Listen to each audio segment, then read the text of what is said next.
Abraham செஞ்ச ஒரு சின்ன தப்பு தான் இஸ்ரவேல் வம்சம் 400 வருஷம் அடிமைப்பட்டு கிடந்தது. ஆபிரகாம் செஞ்ச தப்பு என்ன? பலி கொடுக்கும் பொழுது பறவைகளை பலி கொடுக்காம இறக்கம் பார்த்து விட்டுருவான்.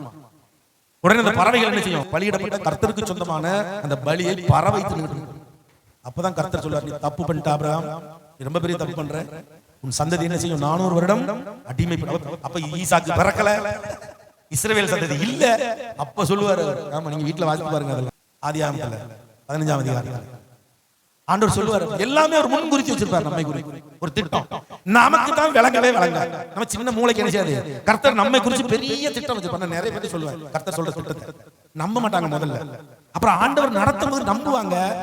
நம்பி ஒரு 30% கர்த்தர் கொடுத்துட்டாரு எல்லாமே 70% வரணும்.